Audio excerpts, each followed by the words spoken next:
Uneducated, unfiltered, unhinged. This is the Mangina Dialogues. We at it again with your host Nick Scopes and the Gwegolicious. You know how we do, cause you know we keeping it gangster and silly. Unplugged like a full swung titty. Bout get jitty, cause you know we down to the nitty and the gritty. And we make shit sound so damn pretty. Yeah, cause this unhinged comedy. And right now you're in the mix, so get ready, cause we bout to get it poppin'. And we ain't stopping. Uneducated, unfiltered, unhinged. This the Mangina Dialogues. Oh man, hello and welcome to the Mangina Dialogues. I am your host, Nick Scopes. And I'm the Gwegolicious. And our guest today is the very funny Kate Willett, whose face I couldn't stop watching during that whole...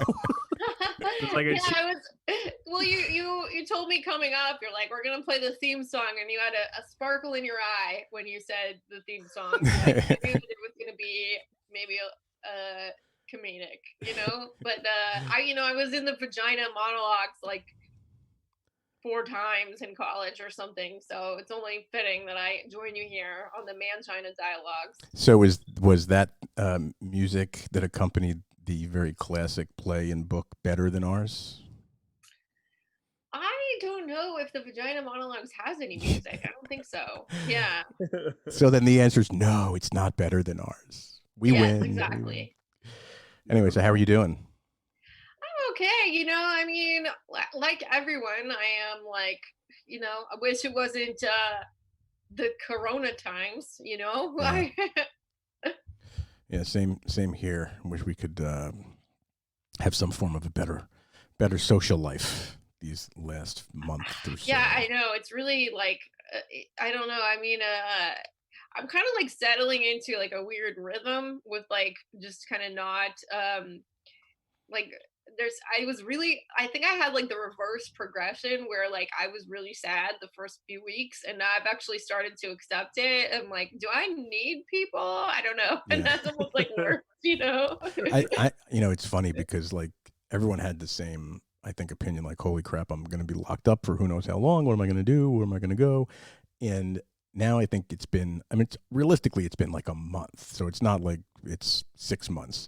But I think when it's like, okay, everybody can go back to work, people are going to be like, wait, what? I got to go back to work? I have to go, I can do stuff again? And nobody's going to want it. Then they're going to complain about having to go back to work. Yeah. Yeah. Well, I mean, it just kind of depends, right? Because it's like, are they going to like send people back to work because it's now safe, or are they just going to pull this like Georgia stuff and be like, all right, it's time. And we're like, wait a minute, like a ton of people still have this, so I really want to do stand up, but I really do not want to get the coronavirus. Yeah. Yeah. Wait, so where do you live? You live in New York? I live in Brooklyn, yeah. Okay. And you guys are in California, right? No, we're actually outside the city, Connecticut. Oh, okay, gotcha. Yeah. So, you're really close to New York. I don't know if it's bad in Connecticut right now, but when I talk to my friends who live in California, like I think that they feel in some cases like it's a little blown out of proportion, but in New York it feels really intense. Like a lot of people have it, so. Yeah, it's it's weird because it started out in Washington and then starts freaking everybody out. Then California, Northern California got it bad, and then Southern California got it, and it sort of happened before it really hit New York in a significant way, and then then New York just blows up, and it's literally, I think, half the cases in the U.S. are in the New York City, New York, New Jersey, Connecticut area. I think so, yeah. Which is kind of whacked because, like, I saw the other day, I don't know if you saw it, when they, like, the city in New York had an antibody, like, trial or something. Did you see that? How they did it at grocery stores, like, random people. So it was 3,000 random people that didn't have any symptoms of coronavirus, and the people that came back with the antibodies was over 20% of everybody tested. Yeah, I mean, that like was kind of hopeful because I'm like, well, I don't know. Wouldn't it be so great to find out that you just already had it and are immune to it? That would be amazing. Yeah, I would not be. I mean, I bet you it's higher than that, and that's a lot of people that like that are totally fine have the virus. Were exposed to the virus, and Now, it's arguable if you're immune to it for a while, but it's better than not having it at all.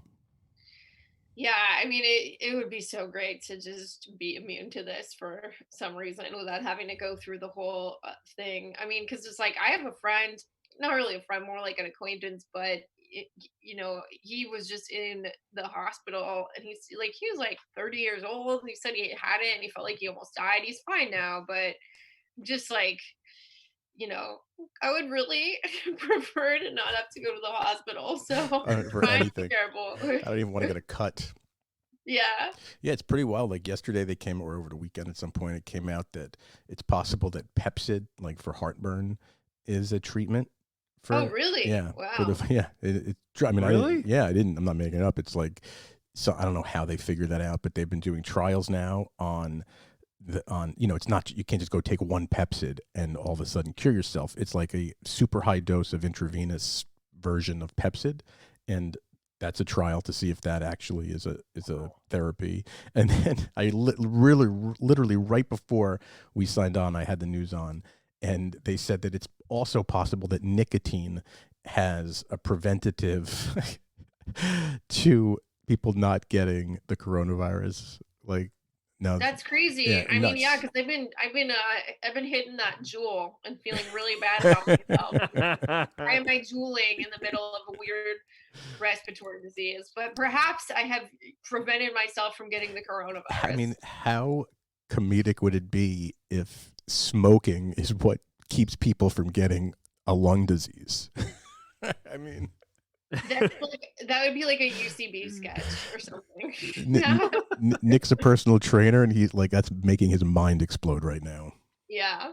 I couldn't even fathom it. But I mean, everyone reacts differently, man. There's so many triathletes that drop dead at 40, and there's guys that smoke their whole lives and they live till they're 95. You don't know. You don't know what's gonna happen. It's usually old Italian women that live to be 95 or 100 and drink scotch and smoke cigarettes.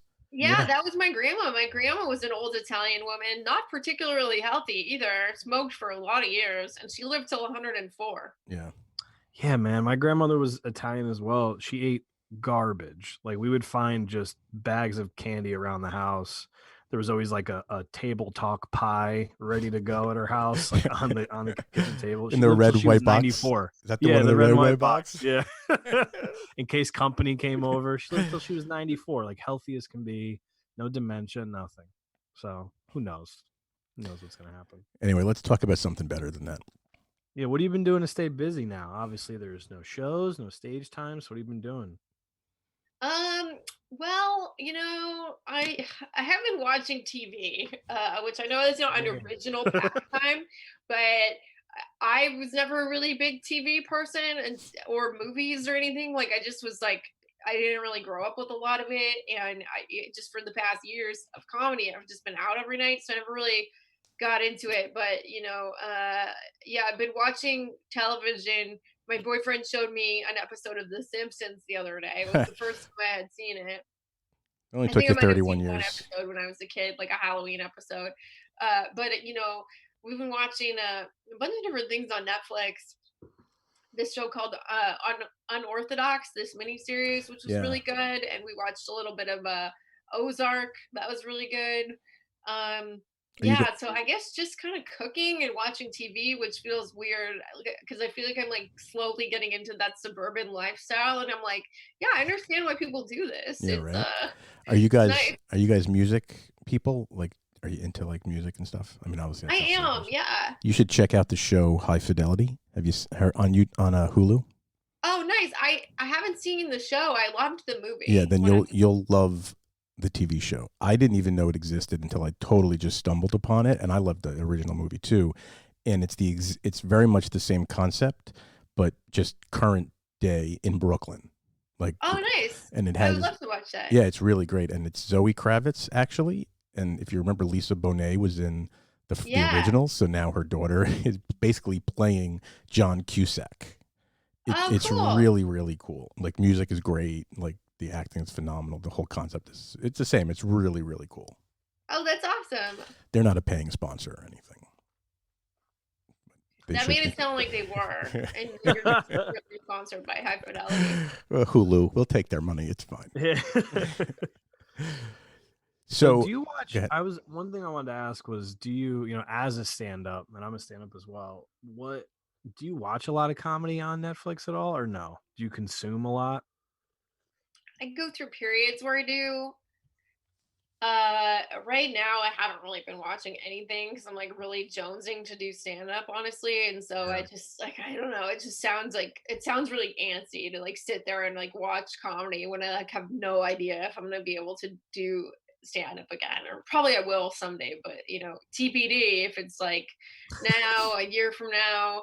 I think if there was like an end in sight to this, I would probably sit down and consume a bunch of comedy specials again. But for now, it like feels more escapist to like I've been watching like a lot of horror movies, and it feels like there's something about kind of just going into like a completely other world, especially something as scary as like horror, and be like, well, my life is great because no one is trying to murder me at this moment. So definitely better than what's happening to these characters. What's your go-to horror movie?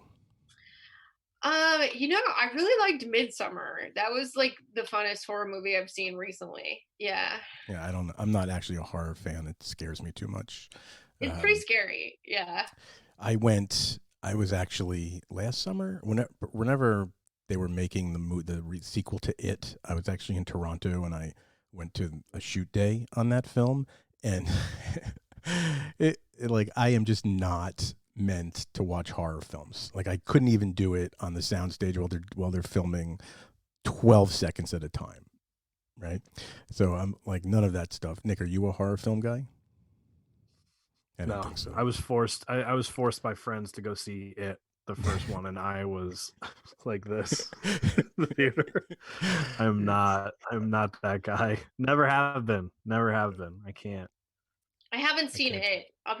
This made me want to watch it. I don't know why I like horror films. I don't know if that makes me like a sick person or something. I think, I don't know. It's weird. Like, I think that there's more girl horror film fans than there are guy horror film fans, which is probably true. crazy. Yeah, there's more women that like true crime. Yeah. Like true crime is a genre that is very popular with women right now. Yeah. And I've heard people theorize about that maybe because it's like as women we are often thinking about our physical safety or something, so there's some kind of like psychological mechanism to want to like make peace with it in advance. But I don't know, I just personally like I like being distracted, and I find that like horror movies are like fully engrossing to me. I just yeah, horrifying. I go down to the lowest common denominator of just Will Ferrell movies. Yeah, and like he's so funny. The dumbest comedy movies ever. Like what was I watching yesterday that was ridiculous? Oh, Mr. Deeds, the Sandler film. When he, I don't think I've seen that. Oh my God, it's insanely ridiculous. He plays this dude that owns a pizza place in like upstate Maine or something, and then he inherits $40 billion. It's ridiculous. It's just a typical shitty Sandler it's a great movie, one. but it's awesome. It's like so good. Winona Ryder's in it. Check it out. I will. So who are some of your comedic icons? Who do you look up to in the industry? Stand-ups, whoever. Oh, I'm a huge fan of Maria Bamford. She's so funny. Probably everyone says that, but she's just so good. I love what she's doing. Super original, and like dark and weird, but still in a really sweet way. Trying to think. I've seen some newer people recently that I really like. I have been. See, this feels like a question that I should be able to answer so fast, but there's actually just like so many people to kind of like sift through, Yeah. Like I love Aparna Nancherla. She's really amazing. And like there are some like lesser known comics that I find like super, super funny. Like I don't know why Lori Kilmartin isn't like amazingly famous. She's so good. She's such a tight joke writer. Let me see. I've been like I'm trying to think. I mean, like when I started comedy, there were people that I like really, really idolized, like as a kid, like Laura Keitlinger, who I still love, and Margaret Cho, who I still love. And I definitely think that when I was like a little teen, that was like, yes, this is the pinnacle of comedy. Now, did you know you want to do stand up at that point in your life when you were a teenager? No, I didn't even know that I wanted to do stand up until I was like after college. Because I didn't really think that stand up was just something that you could like sign up for and do. I had no idea how people became stand ups, but it didn't seem like a thing that you could like practice and get better at, Where'd you go to college? UC Berkeley. Oh, Yeah. that's kind of like a community college, right? It's very, oh my gosh, I just like looked in the Zoom and my bangs were like all of it. Yeah, I tried cutting my own bangs and it didn't work too well. Nice. But no, I went to UC Berkeley, and it was a lot like what the stereotypes are of Berkeley. I was protesting a lot, Yeah. And I was joking. Obviously, it's a school for people who are way smarter than me. I always had hopes and dreams of going to a California school, and they barely let me across the border back in those days. Yeah, are you from Connecticut? No, I grew up in New Jersey, right outside the city. Nice. But I spent a lot of time in California as a kid, and still, but I always wanted to go to UCLA or Pepperdine or something, and I did apply to UCLA and probably got the fastest rejection in modern NCAA collegiate applications ever. Like, damn. I'm pretty sure I sent it on a Monday, and by Tuesday afternoon they were like, no, just send this back. Oh my God. Like, we're not even going to open up the envelope. We know this guy. That's so funny. So what one of the things that I really thought was funny that you did that I saw, and I'd love to know more about it, is when you did the commentating from Politicon. Oh, yeah, that was a weird day. I went there with the Jim Chevry show, and it was like, I didn't really know what to expect. I've always been into politics, but this wasn't even like politics for people who like politics. This was like politics for people who do politics as entertainment, which is like, there's something really fucked up about that. I think like, I pay attention to politics and I try to be involved with things, but it's not enjoyable to me. Like, I do it because I'm scared for the world, and I want to like try to do my part or whatever. But people who like love politics creep me out. So, and this is full of them. What is that? Is that a Comic-Con of politics? Yeah, that's exactly what it is. So it looked like there's a bunch of booths set up. I mean, you really couldn't see a lot because you were interviewing people. But so what are those booths full of? And how big is it? I don't know. If I had to guess, I would say there was like more than 100 booths there. Oh, so it's not that big. I think there was different activist organizations. I mean, by activist organizations, I mean ranging from, I can't really remember what the specific booths are. Like, there was definitely like at that time there was like a woman that was like knitting pussy hats, and I feel like there was like opportunities to get involved with different projects. Like I wish I could think of any like one example, but it was a couple of years ago.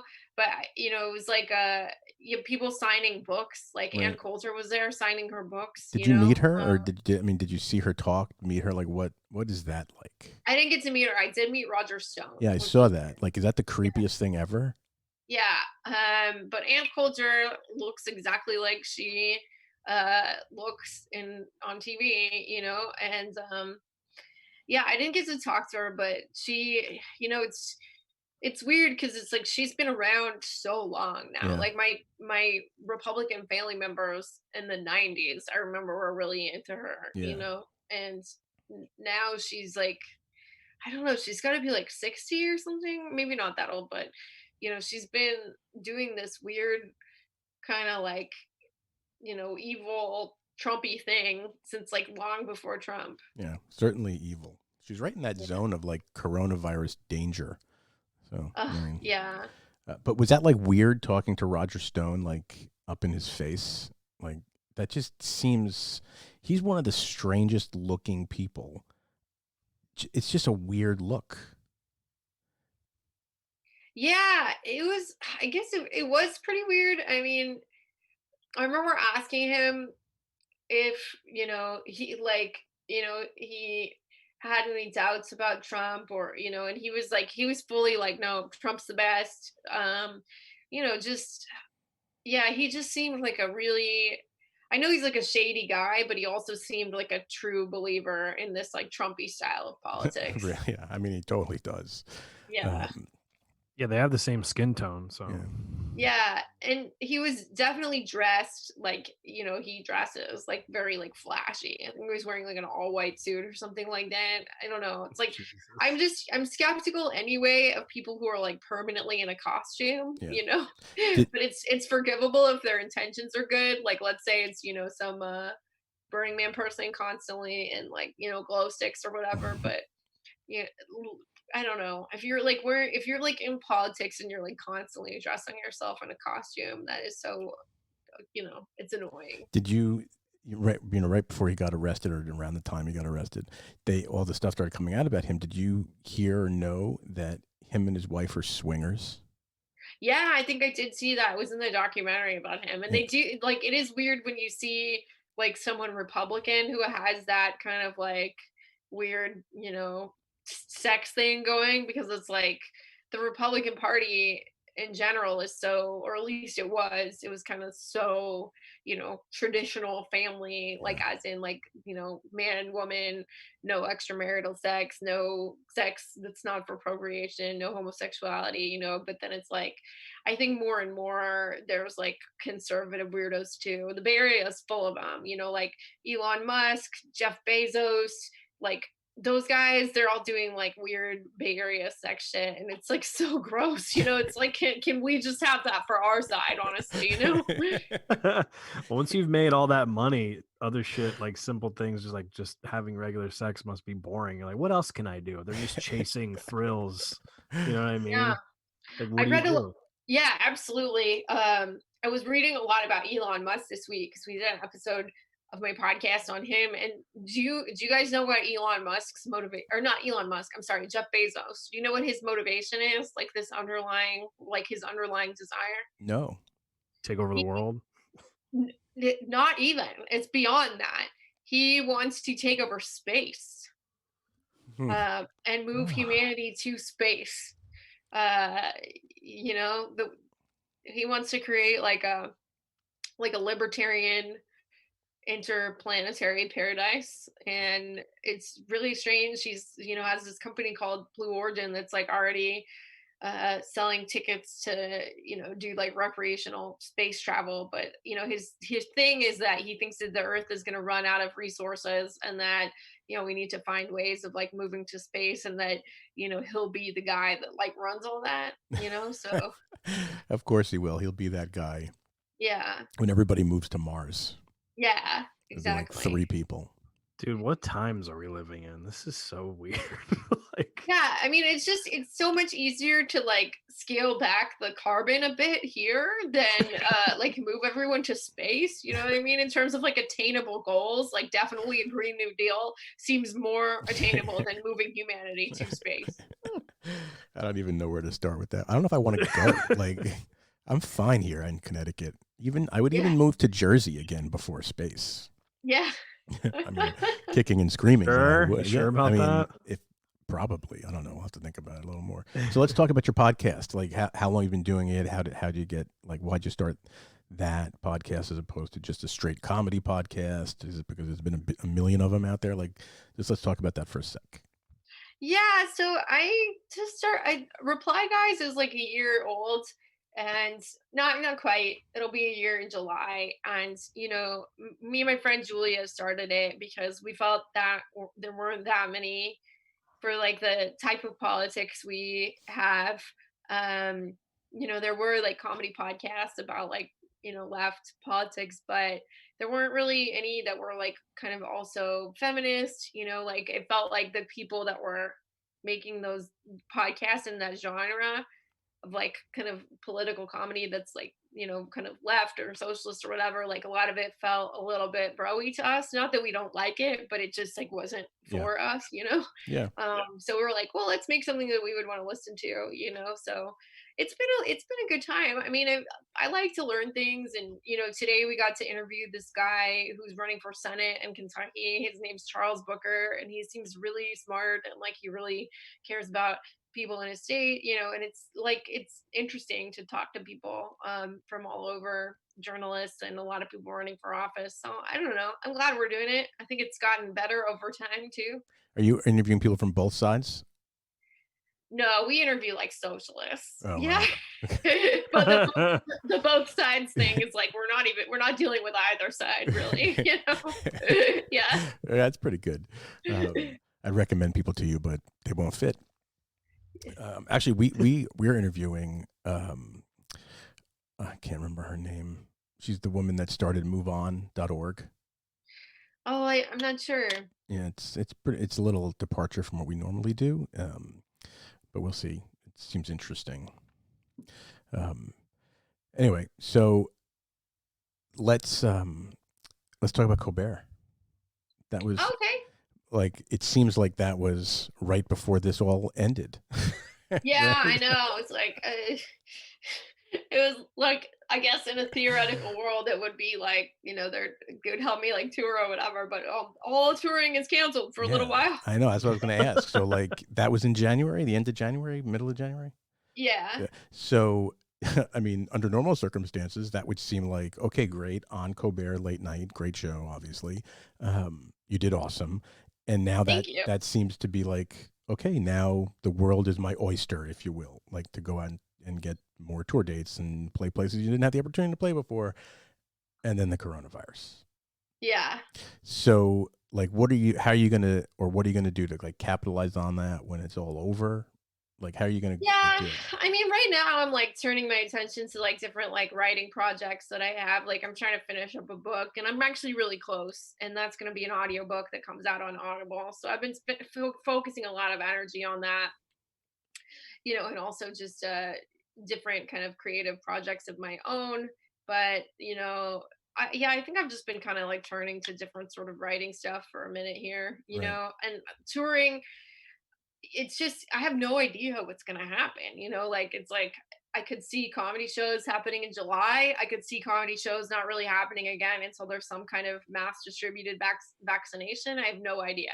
Like I see people setting up like stuff for September, you know, and those people I think feel like that seems very optimistic to me, you know, but I mean, I'll be glad if it happens. You mean like optimistic to travel, like get on a plane and fly somewhere to Detroit, or do you mean like in the city? You know, I mean, yeah, even, you know, to travel, but also just to have 100 people in the same room anywhere, you know? Yeah, I'm a little more optimistic than that, but I certainly don't think it's going to be June. Yeah. Right?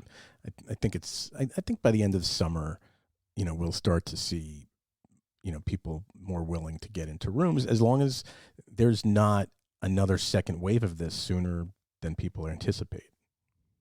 Yeah, I mean, there's, you know, I tend to be like a little pessimistic about it, but like there's nothing I'd love to be wrong about more than that, you know, like if it turns out better, I'll be like, yes, I was wrong. Oh my God, party. You know? Totally. So how long ago did the Netflix special come out? About a year? Yeah, like 2018, like summer 2018. So it's been like almost a couple of years. Yeah. 2 years. So how was that experience? And like, what did you see that do for you after that came out? I think that was when I first started being able to like tour as like a headliner sometimes. And, you know, I mean, I feel like there's nothing in comedy where it like, I mean, there are like some things that kind of like, you know, there's not like overnight success as a comedian for most people anymore. Yep. You know what I mean? It's like stuff happens and then your life and your work gets kind of incrementally better over time. And that was a big bump, you know, but it wasn't like wow, everything has changed now, you know, like, yeah. It's different from like music where you could, be a bedroom DJ and drop a a song, and then all of a sudden that song goes viral, and whatever. Comedy, you got to put in the time. You just can't show up and be good, and then be good enough to get Netflix specials and get on Colbert and get on late night shows and have a launched career. You got to bust your ass. Yeah, I mean, and it's like with comedy, I think like stand up is obviously the most precarious thing out of the things that you can do with comedy, right? Like a lot of people do writing, and acting and stuff like that. And yeah, I don't know, there's podcasting, there's really just a lot of different directions that people go in, but stand up is like always kind of, I think, the hardest way Right. to be a comedian, Yeah. No, I mean, I don't know because I don't do stand up. Nick is the stand up guy. And I like watching him fail as much as I like watching him succeed. It's a compliment, dude. Don't roll your eyes. Yeah, it's wild. Anyway. How long have you been doing stand up, by the way? I think 9 years. I think it was 9 years in February. But then, yeah, this 9th year is going to be definitely a little weird. I don't know if I'll count this one or not. Yeah, this is the asterisk that just gets written off. Yeah. It's on hiatus. Yeah, true. It's like everything is on hiatus. You said you started after college when you started stand up? Yeah. Did you start in California or did you? Yeah. Oh, you did? Okay. Yeah. And what made you want to do the move to New York instead of going to LA? No, I did move to LA first. I moved to LA right after San Francisco, and I was there for like a year, and then I was like, okay, this isn't for me. And then because I grew up there, and I think it was just like not exciting to me to kind of be back where I was from, Yeah. So I kind of moved to New York on a whim, but I like living in New York now a lot. TBD though, because I'm kind of like jonesing to get back to California too. It'd be nice if I'm quarantined. I just keep thinking about being quarantined with a backyard. That sounds amazing. Or even close to the beach, to just be able to walk to the beach. Yeah, exactly. Yeah, after all this, probably, and I've heard people talk about this, people that live in the city or like, whatever, now they're like kind of questioning like, oh, maybe this isn't the best spot for me to live. Like, especially we're seeing what's happening right now. It's tough. Yeah, I've been feeling that way. Like, is it going to be like so, is it going to be just so crazy here over the next year since it's like so many people on top of each other? Is that going to be really bad? But who knows, right? Like it could be, it could get out of control anywhere. So, yeah. Yeah. Yeah, I'm nervous because I drive into the city every day, and I was listening to someone talk before on the TV, and they were talking about mass transit being minimized, right? So all these people who come in from New York, New Jersey, the outer boroughs, potentially driving into New York City. Oh, damn. So that's freaking me out. What do you do that you have to drive in for? I have a consumer products company. My office is in Midtown. So if I'm not traveling, which is half the time or was, I'm in the city, right? So I usually would like leave crazy early in the morning to beat traffic, and even at night when I leave at like 2:00 in the afternoon to drive back, it still could take me 2.5 hours. It's insane. So even if a third more people start commuting in a car, it's going to be ridiculous. It's going to be terrible. I'm going to retire. Just I think we all are at this point. We're basically retired. I know, now. like it's true. It's like I the other day I was like, is this what retirement is like? I can't do this. Like I can't. I need something to do. And Walmart and Target are not cutting it. Even though it's semi-entertaining going there late at night. You ever do that? You ever go to Walmart late at night? I feel retired too. I mean, I think about what my grandma did when she was like, retired. She just talked a lot about the food she made, and she put politics on the radio and then yelled at it. And that's literally what I'm doing all the time. Yeah. So are you going to vote for Biden? I don't know. I mean, like, I for sure think it's better if he's the president. I definitely would vote for him in a swing state. I'll say that. I haven't decided if I will in New York or not. I mean, New York is a pretty safely blue state. I wouldn't even be thinking about it if I lived in, somewhere that was even a little bit on the fence. But I don't know. I mean, I'm not sure. I really, I've met the woman that Tara Reid, Right. who Yep. it says, and I believe her, like I really do. It like it, just really strongly, you just get, I mean, obviously like no one knows for sure anything, but you can get a really strong feeling, I think, when people are telling the truth. And I really think Yeah. she is. And it is what it is. Trump is the worst person in the world. So I definitely understand why, people feel strongly about electing Biden, given that seems like those are the two choices, Right. So. Yeah, I mean, I shouldn't have asked you who you're going to vote for. That's not appropriate. I apologize.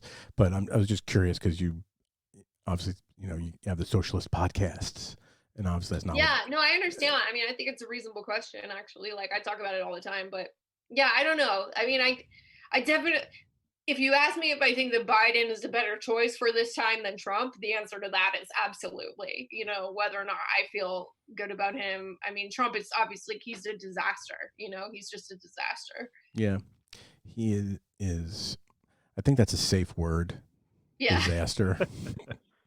It's like, obviously I'm sure you have plenty of friends who are Republicans and stand behind Donald Trump and basically at all costs. And I honestly find myself questioning those friendships that I have with people like that.